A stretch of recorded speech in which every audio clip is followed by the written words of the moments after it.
On the 19th of May, 1536, at the Tower of London, Anne Boleyn, Queen of England, mounted the scaffold. Her last words were about King Henry VIII, the husband who had had her condemned to death on trumped-up charges of adultery and incest.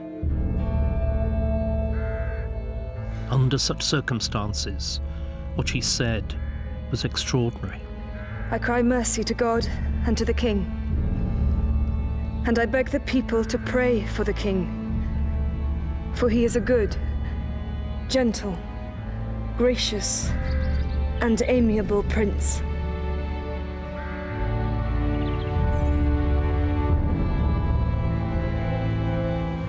Once indeed, Henry had been gracious and gentle, but his steely determination to divorce his first wife and to marry Anne, which Anne herself had encouraged and inspired, had coarsened and brutalized him. Anne had helped to create a new Henry who would change England forever. Now she was to be one of his first victims.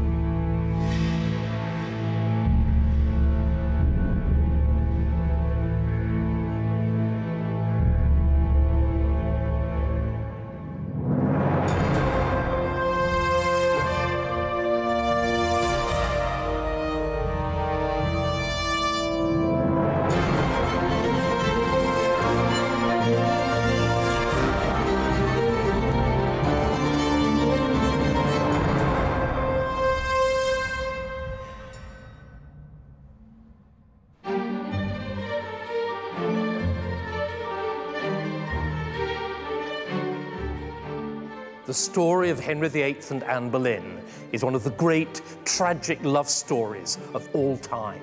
But it's also rather strange. It's the story of a king who would risk everything, his throne, his kingdom, his immortal soul, to marry the woman that he loved, only to send her to the scaffold a mere 3 years later.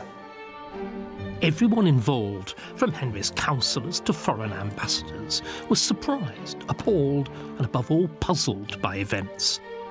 For this was an affair which turned Henry from an affable but forgettable king, who'd actually achieved very little, into the tyrannical figure who reshaped a nation and imprinted himself indelibly on the pages of history.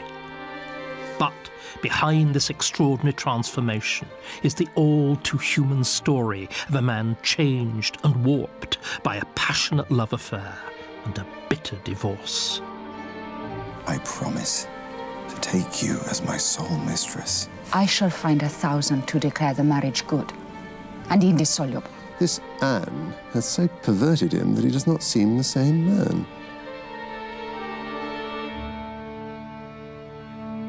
Here, in the Bodleian Library in Oxford, is an insider account by someone who was witness to the beginning of the whole affair.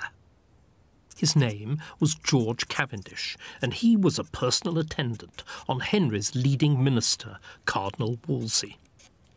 In his Life of Wolsey, Cavendish describes Henry's secret infatuation with one of his wife, Catherine's ladies-in-waiting, Anne Boleyn. Her excellent gesture and behaviour did excel all other, insomuch as the king began to kindle the brand of amours, which was not known to any person, nay, scantly to her own person. But Henry didn't keep his secret to himself for long. The person that he told, however, wasn't Anne, but Wolsey, his trusted minister, friend, and confidant. For Henry had discovered that he got a rival for Anne Boleyn's affections, young Lord Percy, the heir to the great earldom of Northumberland. And Henry wanted him out of the way.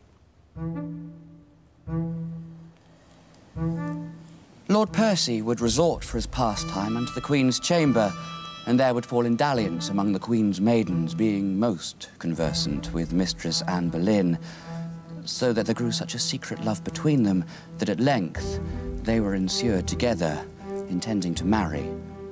The which thing came to the king's knowledge, who was then much offended, wherefore he revealed his secret affection unto my Lord Cardinal, and consulted with him to infringe the pre-contract between them.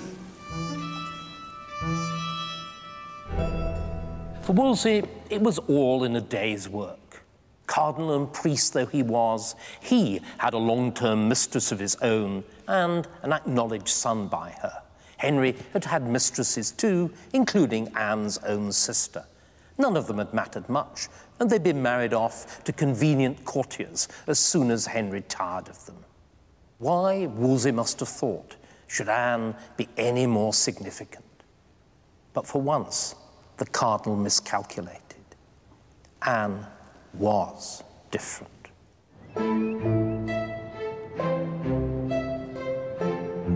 Compared to most women of the court, Anne was unusually well educated. This is Hever Castle in Kent, her family seat. Today, it houses a fine collection of Tudor portraits, including this one of Anne herself. But Anne wasn't brought up here in England. Instead, her father sent her abroad to a succession of continental royal households to learn the poise, polish, and easy command of French that ensured she stood out on her return to the English court at the age of 20. Anne was also highly intelligent and pious. This is her Book of Hours. And during her time abroad, she'd been introduced to the movement for religious reform, which sought to renew Christianity by return to its sources in Scripture. Henry liked the company of intelligent people. One of his closest friends was England's leading intellectual, Thomas More. The king would have me into his private room. And there, sometime in matters of astronomy, geometry, divinity, and other such faculties, and sometime in his worldly affairs, to sit and confer with him. Sometime we would climb up onto the roof, there to consider with him the diversities, courses, motions, and operations of the stars and the planets. But if Henry and More were receptive to new trends in the arts and sciences, they took a very different attitude to the new religious ideas being advanced by Martin Luther and his followers on the continent. Luther pointed out that the Bible contained no mention of the Pope, and he questioned the legitimacy of the papacy. Henry was appalled, and with More's help he wrote this, the first book by an English king since Alfred the Great. In the Assertio Septem Sacramentorum, Henry marshalled his considerable theological expertise to mount a powerful counterattack on Martin Luther. For the Assertio, Henry was then titled Defender of the Faith by a grateful Pope. So Henry and Anne were well matched. Both were intelligent, well-educated, polished, and fascinated by theological argument. Though here, Henry's taste was conservative, as Anne's were to prove to be reformist. But at this point, Henry was more interested in Anne's body than her mind. And to get that, Percy had to be got out of the way, which was Wolsey's job. And Wolsey, as Cavendish reports, subjected the young man to a brutal, semi-public dressing down. I wonder not a little at thy peevish folly, that thou would tangle and ensure Anne Boleyn, that foolish girl of the court. Dost thou not consider the state that God hath called you unto in this world? For after the death of thy noble father, thou art most like to inherit and possess one of the worthiest earldoms of this realm. But now behold what you have done through your willfulness. You have not only offended your natural father, but also your most gracious sovereign lord, the king. Poor Percy burst into tears, and, his resistance broken, was quickly married off to another heiress. But what of Anne? Anne, it seems certain, had been really in love with Percy. and, as Cavendish reports, she vowed her revenge on Wolsey for his meddling. If it ever lay in her power, she would work the cardinal as much displeasure as he had her. Wolsey had made an enemy. Just how dangerous he could not have imagined.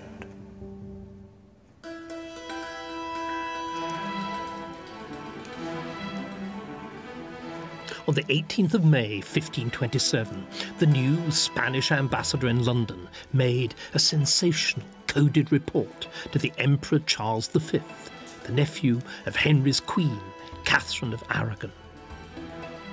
The king has secretly assembled certain bishops and lawyers that they may sign a declaration to the effect that his marriage to the queen is null and void on account of her having been his brother's wife.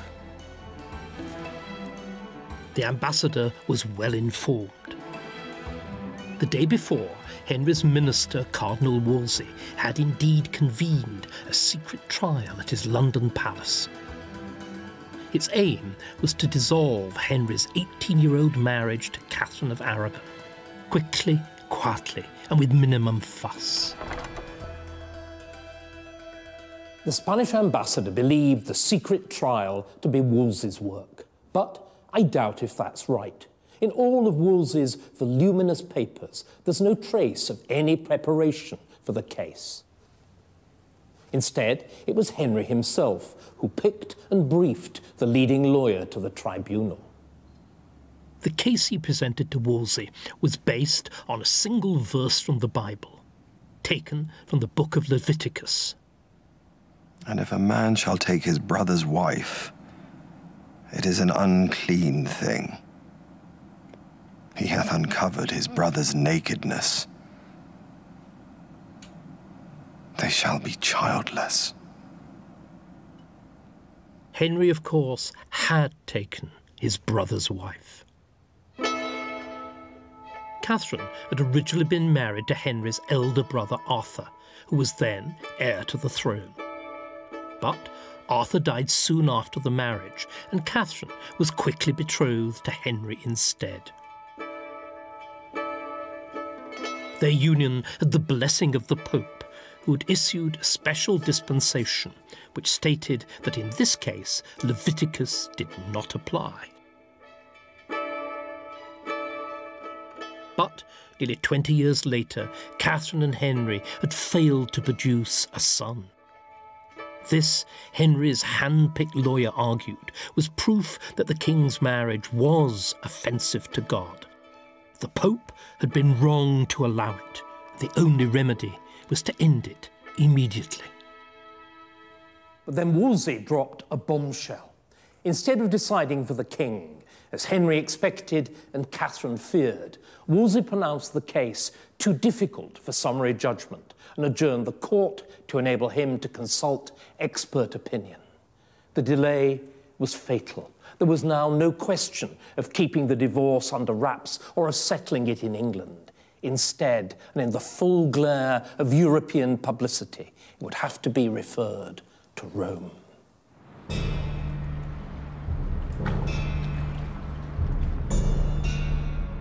What Wolsey did not know was that Rome was under attack by the mutinous army of the Emperor Charles V.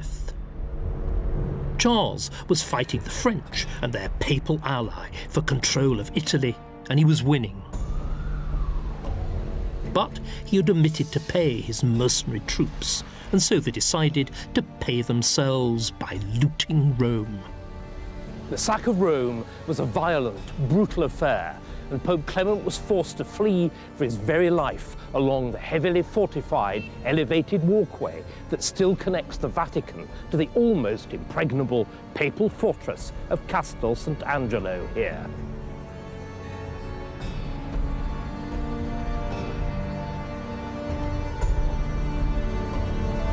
Pope Clement now found himself a virtual prisoner of Charles V, who was not above taking advantage of his army's bad behaviour. By referring the case to Rome, Wolsey had, unwittingly, made Henry's divorce a pawn of European power politics, and it would be decided not so much by the Pope as by whoever had the upper hand in Italy. For the moment, that was the Emperor Charles V, and he was Catherine's nephew.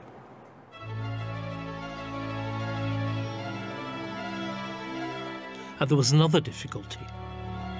When Wolsey wrote this letter to Pope Clement, he presented the case as a matter of the king's conscientious scruples. I have already told you how the king, partly by assiduous learning and study, and partly by conference with theologians, has found his conscience somewhat burdened by his present marriage.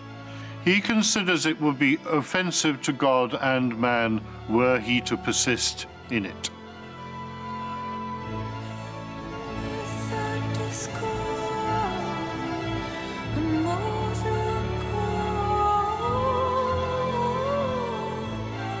But at some point, the Vatican got hold of documents which told a very different story. Private letters written by Henry to Anne Boleyn.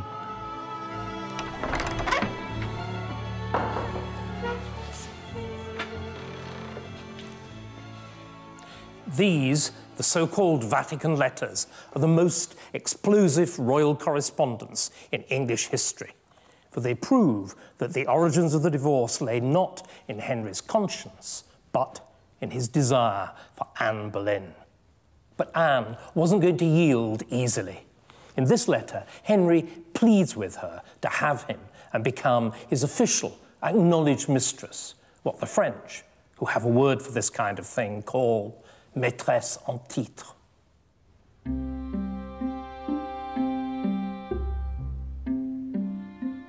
I beseech you now with all my heart, definitely to let me know your whole mind as to the love between us. For necessity compels me to plague you for reply, having been for more than a year now struck by the dart of love, and being uncertain either of failure or of finding a place in your heart and affection. But if it pleases you to do the duty of a true, loyal mistress and friend, and to give yourself, body and heart to me, I promise to take you as my sole mistress, casting off all others out of mind and affection, to serve you only. Most girls would have leapt at the offer, but not Anne. She was playing for higher stakes. Henry, unused to the word no, only found that her resistance inflamed his passion all the more. Finally, he made the ultimate offer. His unchangeable intention, he vowed, was aut illic, aut nullibi. If not this, then nothing. The this, I am convinced, can only be marriage. And to make sure that the issue of their union was legitimate, Henry further pledged himself to abstain from sex with Anne until the knot was tied.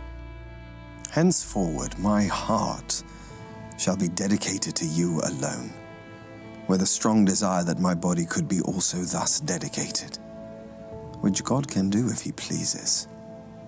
Written by the hand of he who in heart, body and will is your loyal and most assured servant, H. seeks A.B. No other.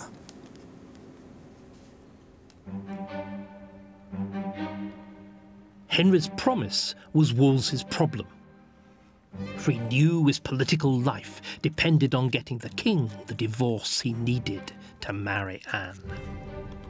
He now struggled desperately to get control of the divorce proceedings back into his own hands in England. Cavendish witnessed the frantic effort his master put into one crucial letter. He rose early in the morning, about 4 o'clock, sitting down to write letters into England unto the king until 4 o'clock at afternoon, all which season my lord never rose once to piss, nay yet to eat any meat, but continually wrote his letters with his own hand, having all that time his nightcap and kerchief on his head. Wolsey's scheme was to persuade Clement to issue a so-called decretal commission by which the Pope granted Wolsey irrevocably power to try the divorce in England. Clement resisted doggedly. Wolsey's agents pressed him furiously. But then, circumstances here in Italy began to change in England's favour. In December 1527, Pope Clement escaped from the Castel Sant'Angelo, disguised as a gardener, and fled to the papal stronghold of Orvieto. And soon the French began advancing to victory after victory in Italy. Emboldened by this swing of the balance of power against Catherine's nephew, Charles V, Clement at last issued the decretal commission. But there was a catch. It wasn't granted to Wolsey alone, but jointly to another special papal legate or envoy, Cardinal Campeggio. Campeggio, racked by gout, began his slow journey across Europe to England, followed impatiently by Henry and Anne in their correspondence. The reasonable request of your last letter causeth me to send you now these news. The legate, which we most desired, arrived at Paris on Sunday, so that I trust by next Monday to hear of his arrival at Calais, and then I trust within a while after to enjoy that which I have so long longed for. To God's pleasure and our both comfort. Late in 1528, after nearly 6 months' travel, Campeggio finally arrived in London. On the 22nd of October, Campeggio, accompanied by Wolsey, was formally received at court, and Henry broke with protocol by coming to the foot of the staircase to greet them. First, there was a grand public ceremony in which Charles V was denounced as a tyrant and the common enemy of the Pope and Christendom. Then, the king, accompanied by the 2 cardinals, retired upstairs to the privy chamber, where they remained closeted for several hours. The pre-trial negotiations had begun.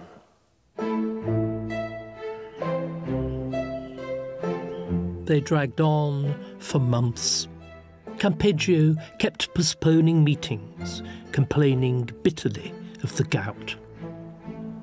Meanwhile, Anne, exiled for decency's sake to the country, was beginning to smell a rat.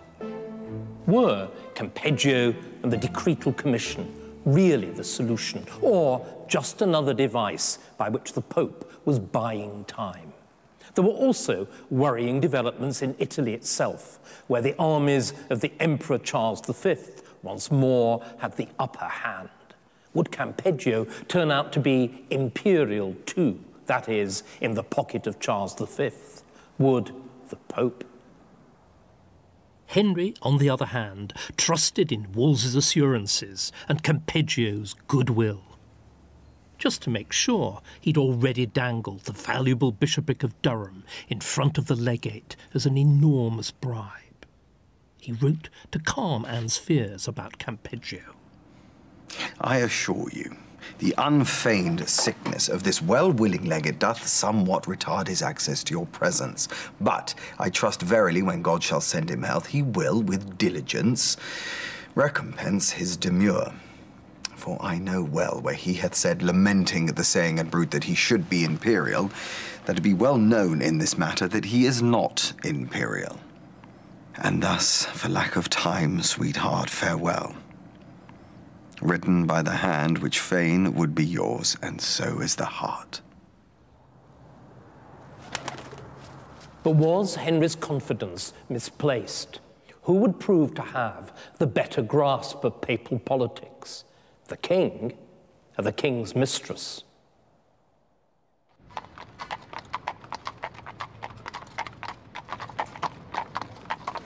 Henry's attempt to divorce Catherine of Aragon was by now the scandal of Europe, and nowhere were events being followed more closely than at the imperial court. For the Emperor Charles V was, as Catherine's nephew and her closest living male relation, himself a leading party to the affair.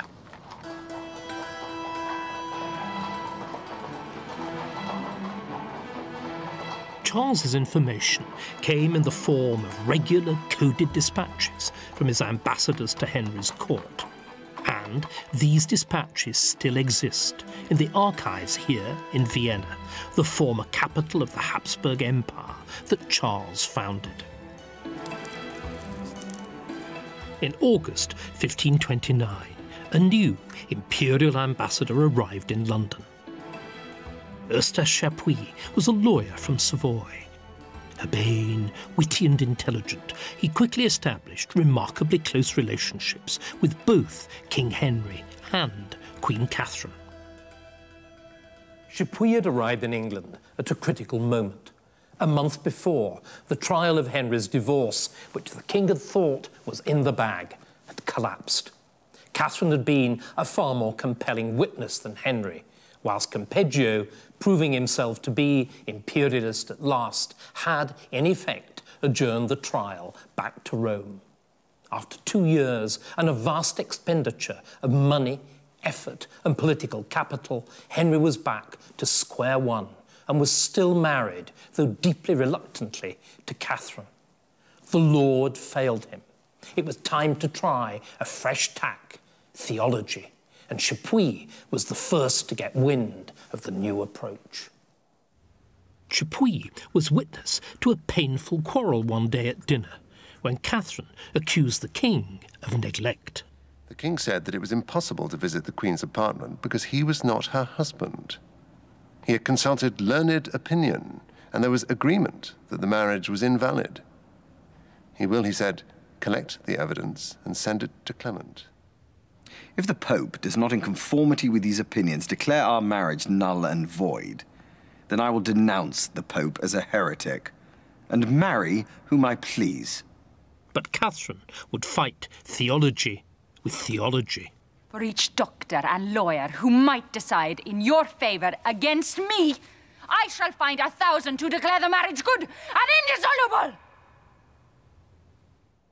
But if Henry were to try a new approach to the divorce, where would that leave the man who was so closely identified with the old, Wolsey? Wolsey's job as minister was to do what Henry wanted. For the first time, he'd failed. There was also, as Chapuis was quick to discover, Anne Boleyn's old grudge against Wolsey and her new power to give it effect. The king's affection for La Boleyn increases daily. If the said Lady Anne, his concubine, chooses, the cardinal will soon be dismissed and his affair settled, for she happens to be the person in all his kingdom who hates him most and has spoken and acted most against him.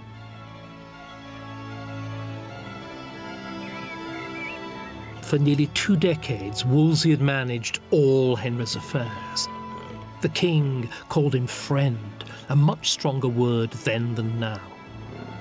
Despite the failure of Wolsey's divorce strategy, the cardinal still had influence over Henry, if he could get to see him. But for long weeks after the collapse of the divorce trial, Wolsey was banished from the court, whilst Henry and Anne enjoyed the pleasures of the chase during an extended hunting progress.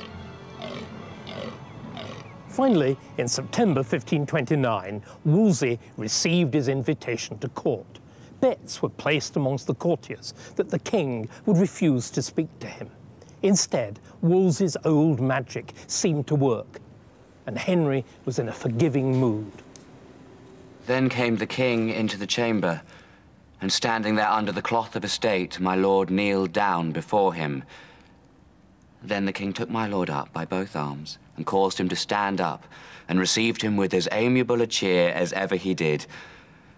Then to behold the countenance of those that had made their wager to the contrary, it would have made you to smile. But then the king went to dinner with Anne.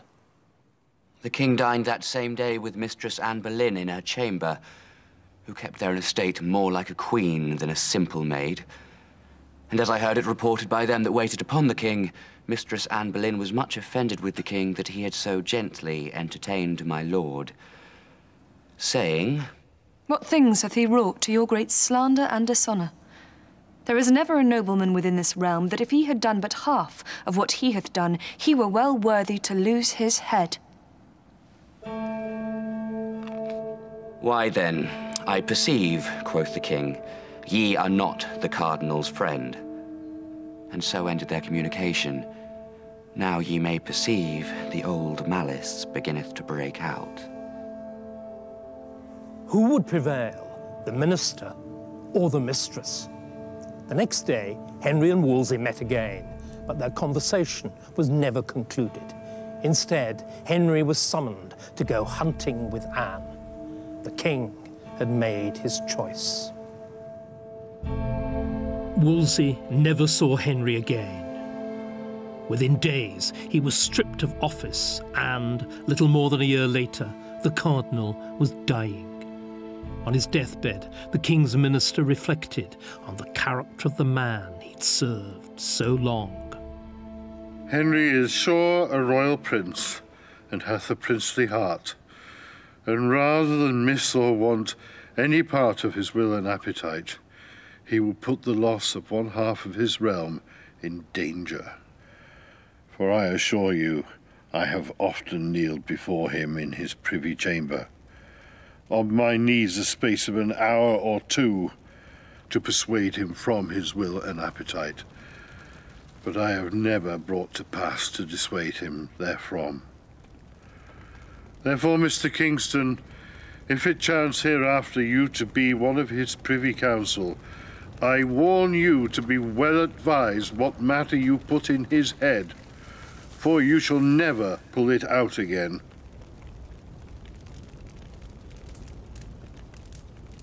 With Wolsey gone, could Wolsey's other master, the Pope, be far behind?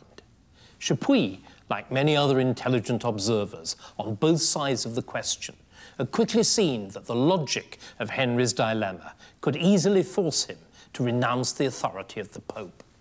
After all, immediately after Campeggio had adjourned the divorce trial, the Duke of Suffolk, Henry's brother-in-law and boon companion, had struck the table and exclaimed that there was never yet legate or cardinal that did good in England.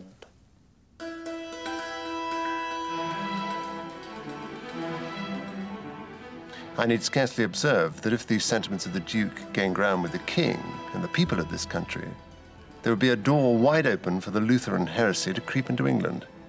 I firmly believe that if they had nothing to fear but the Pope's excommunication and malediction, there would be innumerable people in this country who would follow the Duke's advice and make the King and ordinary prelates so many popes. And Chapuis reported Henry himself seemed increasingly unworried by the threat of excommunication. Even if His Holiness should do his worst by excommunicating me and so forth, I shall not mind it. For I care not a fig for all his excommunications. Let him follow his own at Rome. I will do here what I think best. Once, Henry had assembled a team of scholars like Thomas More to help him defend papal power in his book, The Assertio. Now, a similar effort was mounted once again, this time to question the Pope's authority. And the evidence for that effort can still be found here in the British Library. We can see Henry's method in this book, the Collectanea Satis Copiosa, which can be loosely translated as the collection that says it all. It's a compendium, assembled for Henry in 1530 and drawn from a wide range of sources: English history, Anglo-Saxon law, and the Old Testament. But they all add up to make the case, however tendentiously, that the Pope's rule over the English Church was a usurpation of what had once been an independent, self-governing national church. Henry went through the Collectanea with enormous care. it has over 40 marginal notes in his own hand. By the time he'd finished, he'd convinced himself that the Pope in Rome had no legitimate authority in England. Instead, it was Henry, as king, who was rightful head of the English Church. Now, as touching schism, we are informed by virtuous and learned men that considering what the Church of Rome is, it is no schism to separate from it and adhere to the words of God. The lives of Christ and the Pope are very opposite. Therefore, to follow the Pope is to forsake Christ. Henry, the theologian and amateur scholar, had convinced himself. Now, Henry the politician had to persuade others. This book, The Glass of the Truth, published by the King's printer in 1531, was part of a sustained propaganda campaign by which Henry sought to persuade the English people that they should reject any foreign jurisdiction, whether of emperor or, in particular, of the Pope.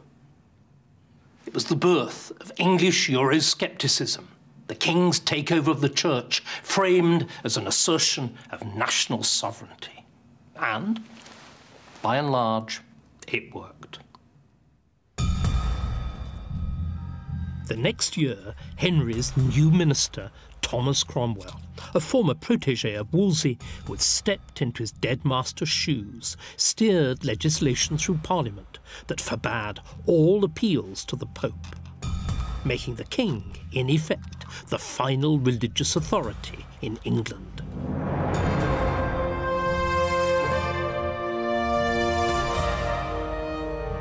Now, confident that Rome could no longer undo anything decided in an English court, Henry instructed his hand-picked Archbishop of Canterbury, Thomas Cranmer, to make a third trial of his marriage.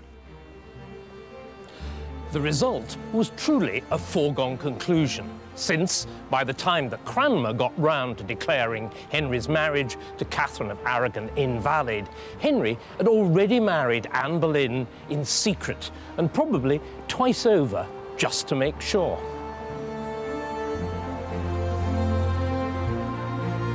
This was the final open breach with Rome, and it marks the watershed in Henry's reign and England's history. For 1,000 years, whilst kings had ruled their subjects' bodies, popes had ruled their souls. Now, Henry claimed authority over both. With new legislation, which explicitly made the king supreme head of the church in England, Henry rose to a pinnacle of power unprecedented in Christendom. A power which none of his subjects would be permitted to question, even to doubt. All had now to swear an oath to uphold the royal supremacy, and it was treason to refuse to do so.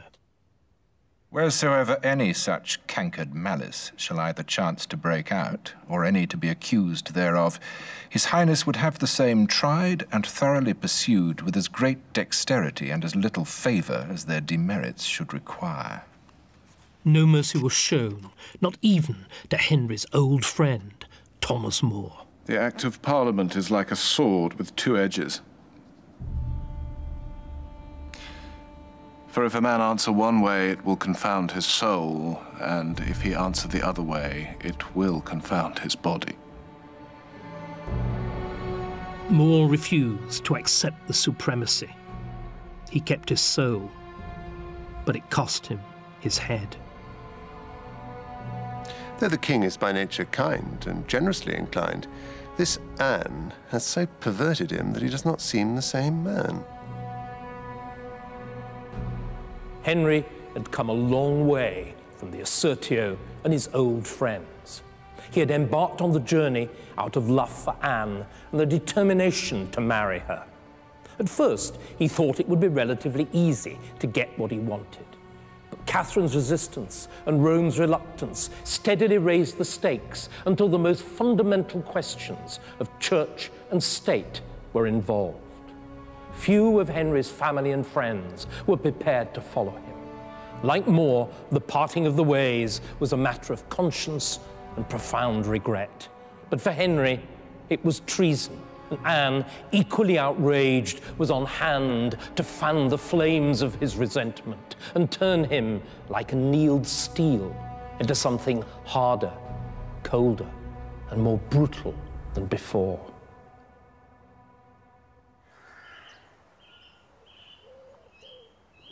At last, King Henry was married to Anne Boleyn, the woman he'd fallen in love with 6 long, frustrating years before.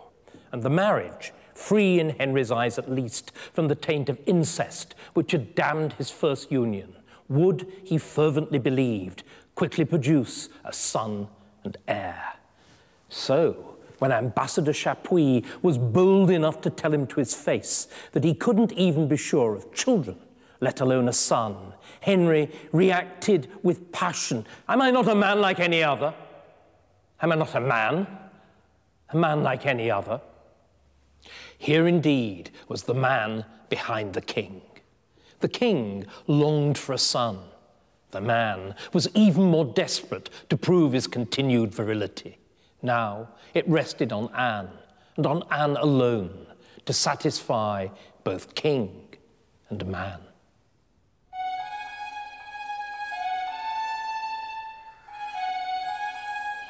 But Chapuis was proved right. Anne soon gave birth, but to a girl, Elizabeth.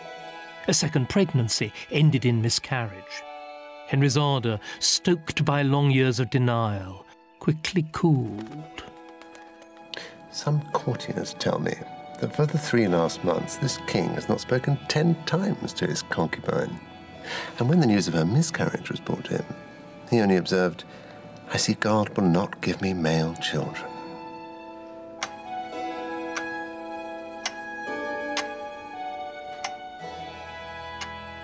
It wasn't very long since Catherine's failure to produce a male heir had been cited by Henry and Anne as proof positive that Henry's first marriage was displeasing to God.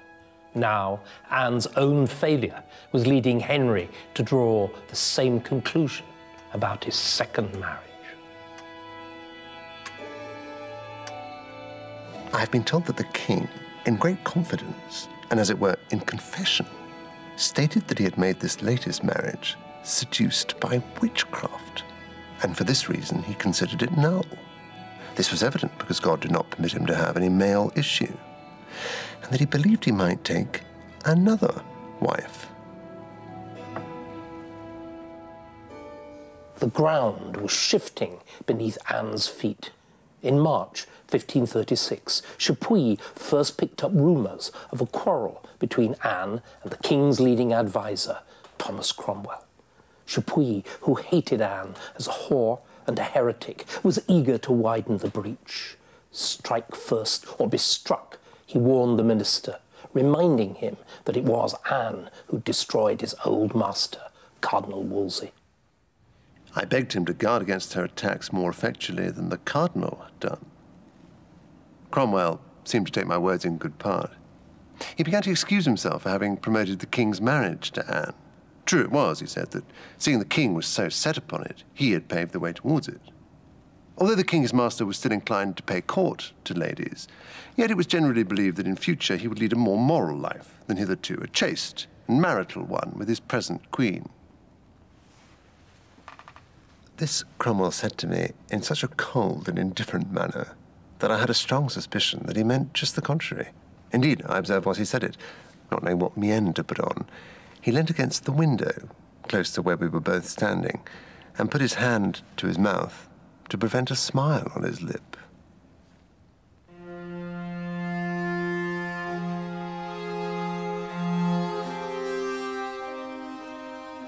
Cromwell had seen how Wolsey's failure to end the king's first marriage had led to his downfall. Now, if Henry wanted an end to his second, Cromwell would make sure that he got what he wanted. And this time, there would be no long, drawn-out legal struggle. Blood had been spilled to make Anne's marriage. Blood will be spilled to undo it.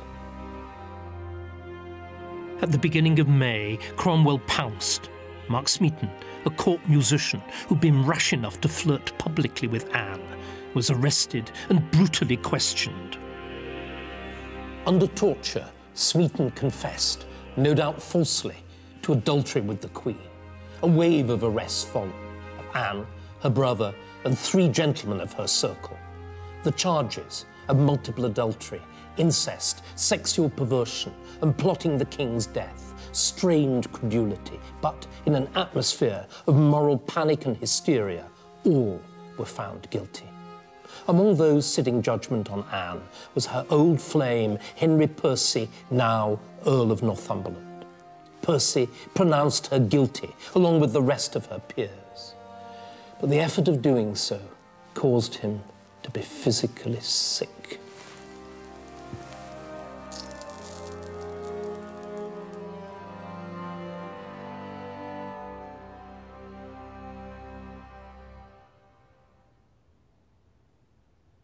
And what of Henry? Anne, it was claimed, had repeatedly cuckolded him with all and sundry, and his sexual prowess had been mocked in open court. Most men would have been shamed. Not Henry.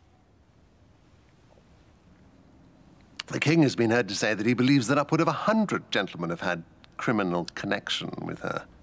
You never saw a prince or husband wear his horns more patiently and lightly than this one does. I leave you to give the cause of it.